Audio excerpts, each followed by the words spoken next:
Hey everyone! Welcome back to the channel where we make money simple, real, and doable. Let's talk about something a lot of people don't want to admit: living paycheck to paycheck. If you feel like no matter how hard you work, there's always more month than money, you're not alone. In fact, nearly 60% of Americans live paycheck to paycheck right now, even people earning six figures. But here's the good news: you can break that cycle. And today, I'm going to show you exactly how. So, if you're tired of feeling broke by day 20 of the month, grab a notebook, because by the end of this video, you'll have a real plan to change that. Step 1. Get clear. Know where your money actually goes. Most people think they know where their money goes, but when they finally track it, they're shocked. So the first step is awareness. Open your bank and credit card statements from the past 30 days. Categorize everything: housing, food, subscriptions, debt, entertainment, gas, everything. Then total it up and compare it to your income. The goal isn't to feel guilty, it's to get clarity. You can't fix what you don't understand. Pro tip: use a free tool like Rocket Money, Copilot, or Monarch Money to automatically track spending and show trends. This step alone can open your eyes to hundreds of dollars slipping through unnoticed. Step 2, build a mini emergency fund. Even $500 changes everything. If you're living paycheck to paycheck, it's not because you're bad with money, it's because you have no margin. When every dollar is spoken for, one flat tire, one surprise bill, one medical copay throws everything off. So before you worry about investing or debt payoff, focus on building a small emergency cushion, $500 to $1,000 in a separate savings account.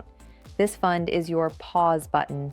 It stops you from going deeper into debt every time life happens. Start small. Automate $20, $30, or $50 from each paycheck. It'll grow faster than you think.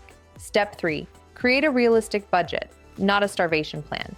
Here's the truth: most people fail at budgeting because they make it too strict. A good budget doesn't punish you. It gives you permission. Permission to spend within limits.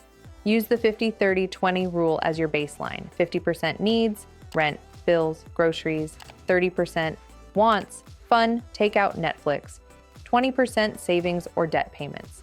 If your needs are taking up more than 50%, that's your signal to either reduce expenses or increase income. And yes, that might mean tough choices, like finding a roommate, switching car insurance, or saying goodbye to some subscriptions. But remember, every small cut adds breathing room. You're not cutting joy, you're creating freedom. Step 4. Stop using debt as a safety net. If you're relying on credit cards to get by until payday, it's time to break that loop. Here's why it's dangerous. Debt doesn't solve your cash flow problem. It just delays it with interest. Instead, once you've got your mini emergency fund, focus on paying down your smallest debt first. That quick win builds motivation. Then roll that payment into the next debt. That's called the debt snowball method. Momentum is everything here. Every balance you eliminate gives you back power over your paycheck. Step 5, make more money, even just a little. You can only cut so much. At some point, the real fix is increasing your income. That doesn't mean working 80 hours a week, but it does mean getting creative. Can you freelance a skill online, deliver groceries a few hours a week, sell unused stuff on Facebook Marketplace? Even an extra $200, $300 a month can change everything when you're trying to get ahead. And if you can use that money to pay off debt or build savings, you'll start to feel your financial stress lift almost immediately. Step 6. Automate everything you can. The less you rely on willpower, the more consistent you'll be. Set your bills on auto pay. Schedule transfers to savings or debt payments right after payday, not at the end of the month. This one change turns "I'll save what's left" into "I pay myself first."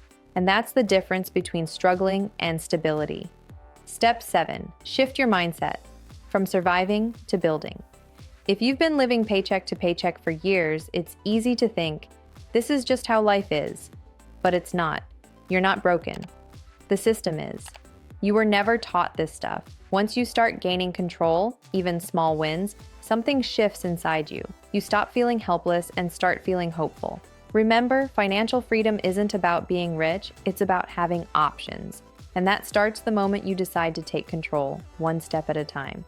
Final thoughts. So let's recap your get ahead plan.